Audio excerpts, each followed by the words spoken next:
Okay, today I'll tell you about the anatomical features and attachments of hip bone. First of all, we'll discuss the side determination.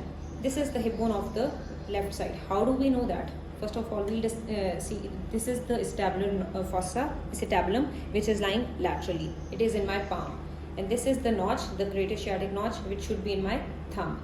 And this is pubis, which is lying anteriorly. Ilium is lying superiorly, and ischium is lying inferiorly. So this is the bone of the left side.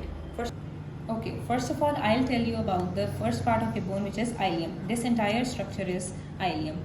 This is iliac crest, which starts anteriorly from anterior superior iliac spine and ends posteriorly till posterior superior iliac spine. Just below the anterior superior iliac spine is the anterior inferior iliac spine, and just below the posterior superior iliac spine is the posterior inferior iliac spine. This large structure is the iliac fossa.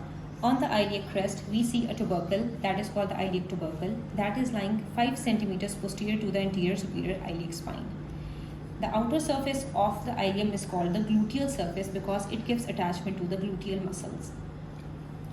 And this structure is called the iliac fossa since it gives attachment to the iliacus muscle. So it is called the iliac fossa.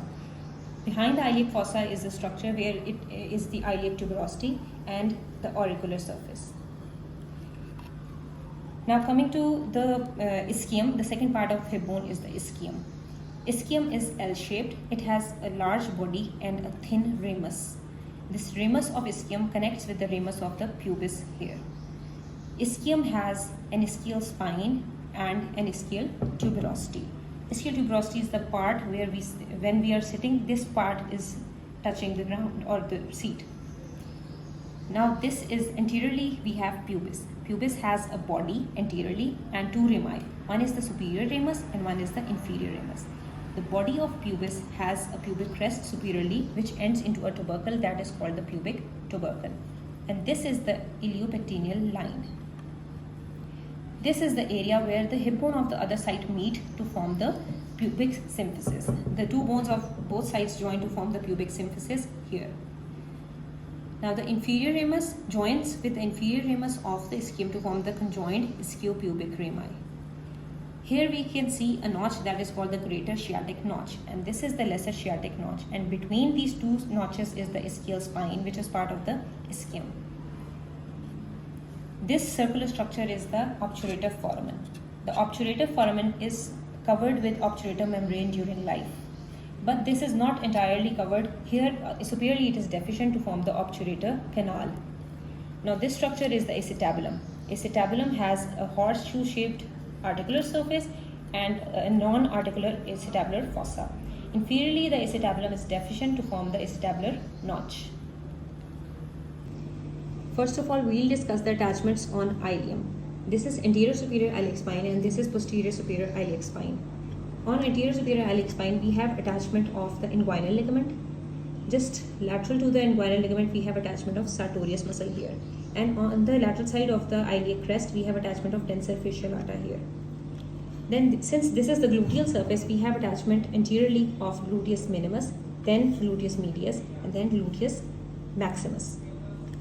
On the posterior border, we have attachment of the sacrotuberous ligament. Now this is the iliac fossa. It gives attachment to iliacus muscle. On this roughened area, we have attachment of the sacroiliac ligaments. There are 3 sacroiliac ligaments. One is the dorsal sacroiliac ligament, one is interosseous sacroiliac ligament, and one is the iliolumbar ligament. Here we have a formation of the sacroiliac joint between the ilium and the sacrum. Now we will discuss the attachments on the pubis. On the pubic crest, iliopectineal line, we have attachment of the pectineus muscle. On the pubic tubercle, we have attachment of the inguinal ligament. Just lateral or external to the pubic ligament, inguinal ligament, we have attachment of adductor longus. Next to adductor longus is the attachment of adductor brevis. Inferiorly, we have attachment of gracilis here. As we go along the conjoined ischiopubic ramus, we have attachment of the adductor magnus here. On the inferior border of the obturator foramen, externally we have attachment of obturator externus, and internally we have attachment of obturator internus. As we further go posteriorly, we have the ischium. On ischium, first of all we have attachment of the quadratus femoris muscle. Next is the semimembranosus.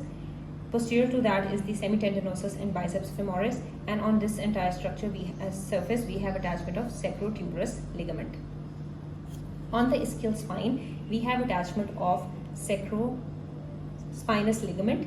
Inferior to that are the two gemelli, the superior gemellus here and inferior gemellus here.